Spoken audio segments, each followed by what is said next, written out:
नमस्कार मंडळी, मी अमित परब. आज तुम्हाला मी आंबा काजू लागवड याविषयी थोडक्यात माहिती सांगतो. तर मंडळी, कोकणामध्ये खास करून आंबा आणि काजूची लागवड मोठ्या प्रमाणात ही केली जाते. जून आणि जुलै या महिन्याच्या आसपास ही काजू आंबा लागवड मोठ्या प्रमाणात कोकणामध्ये होत असते. आणि या 2026मध्ये मी माझ्या शेतामध्ये आंबा लागवड केलेली आहे. रत्नागिरी हापूस आंब्याची लागवड आणि वेंगुर्ला 7 नंबरचे काजू या ठिकाणी मी लागवड या जुलैमध्ये केली आहे. जुलैच्या पहिल्या आठवड्यामध्ये या ठिकाणी ही लागवड मी कशी केली तुम्ही थोडक्यात बघू शकता मंडळी. या ठिकाणी पहिला आपण प्लॉट पूर्ण साफसफाई करून घ्यायचा आहे. त्याच्यानंतर साफसफाई केल्यानंतर 1 बाय 1चा खड्डा खणून घ्यायचा आहे आणि त्यामध्ये फोरेट हे कीटकनाशक आहे ते त्या खड्ड्यामध्ये टाकून घ्यायचं आहे. आणि त्याच्यानंतर सुपर फॉस्फेट हे त्या काजूच्या बुंद्याच्या बाजूने घालायचं आहे आणि नंतर मग तो खड्डा आपण बुजवायचा आहे. तर म्हणजे अशा प्रकारची कोकणामध्ये मोठ्या प्रमाणात काजू आंबा लागवड केली जाते. तर म्हणजे मी माझ्या स्वतःचा हा प्लॉट आहे, माझा स्वतःचा प्लॉट आहे. मी यंदा तो साफसफाई केलेला आहे आणि 2026मध्ये जुलैमध्ये हापूस आंब्याची लागवड या ठिकाणी मी करत आहे. तर म्हणजे अशा प्रकारची लागवड आपण आपल्या शेतामध्ये करून आपला आर्थिक नफा, वार्षिक उत्पादन वाढवू शकता. आता काजू आणि आंबा याच्यातून उत्पादन कसं घ्यावं, तर म्हणजे एकरी आपण एक 100 झाडं काजूची लावू शकता आणि हापूस आंब्याची 1 एकरला कमीत कमी 50 झाडं आपण लावू शकतो.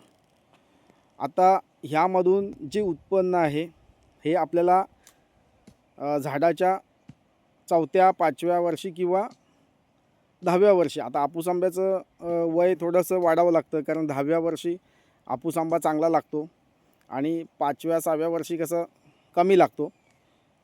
म्हणजे 5 वर्षानंतर हापूस आंब्याचं उत्पन्न चालू होतं आणि काजूचं उत्पन्न हे 3ऱ्या 4थ्या वर्षी चालू होतं. तर मंडळी, कमीत कमी आपल्याला 1 एकर काजूमधून आता या ठिकाणी किती उत्पन्न मिळू शकतं मी या ठिकाणी थोडक्यात सांगू शकतो. आता काजूमधून 1 एकरमध्ये समजा 3 वर्षानंतर एका काजूला समजा 2 किलो 3 किलो बी लागू शकते. म्हणजे 300 ते 400 किलो बी आपल्याला या ठिकाणी अपेक्षित मिळू शकते. त्यामधून तुम्हाला 60-70 हजार रुपयाचं उत्पन्न वार्षिक चालू होतं, सुरुवात होते. आणि हापूस आंब्याचं उत्पन्न हे आपल्याला 5 ते 10 वर्षानंतर चालू होतं. तर म्हणजे अशा प्रकारे हापूस आणि बाकी तुम्हाला या ठिकाणी माहिती मी देऊ शकतो. प्रत्यक्ष तुम्ही या ठिकाणी कॉल करू शकता. हापूस आंबा लागवड कशी केली पाहिजे, कोणत्या महिन्यात केली पाहिजे, त्यांना बाकीची खतं आहेत, सेंद्रिय खतं म्हणजे गांडूळ खत असेल, सुपर फॉस्फेट आहे आणि कीटकनाशक हे लागवडीच्या वेळेस कसं द्यावं काय याविषयी माहिती तुम्हाला मी या ठिकाणी देऊ शकतो, फ्रीमध्ये देऊ शकतो. तर म्हणजे अशा प्रकारच्या कोकणामध्ये शेतजमिनी अशा पडीक आहेत त्या तुम्ही विकत घेऊन त्या ठिकाणी चांगली लागवड करू शकता. कोकणामध्ये जास्तीत जास्त अशा पडीक जमिनी असतात. लो प्राईजमध्ये पण तुम्हाला या ठिकाणी शेतजमिनी मी विकत देऊ शकतो. काही ठिकाणी संगमेश्वरमध्ये, काही ठिकाणी जांबा मातीच्या शेतजमिनी आहेत, त्या ठिकाणी पण काजू आंबा चांगला होतो. बाकीचा जो काही पट्टा आहे मातीचा आहे, काळा दगड आहे, माती आहे, मिक्सिंग, त्या ठिकाणीसुद्धा काजू आंबा चांगला होतो.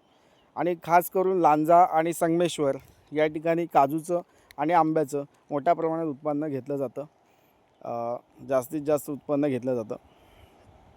तर मंडळी, या ठिकाणी तुम्ही आंबा काजू लागवड मोठ्या प्रमाणात केलात तर तुमचं वार्षिक उत्पन्न हे वाढू शकतं. तसेच बांबू लागवड आहे, कोकम लागवड आहे. आता जगामध्ये कुठेही कोकम होत नाही, पण कोकणामध्ये कोकम मोठ्या प्रमाणात होतं. कोकमची सुद्धा लागवड मी या ठिकाणी करणार आहे. त्याचा व्हिडिओ तुम्हाला पुढे माहिती देऊ शकतो मी.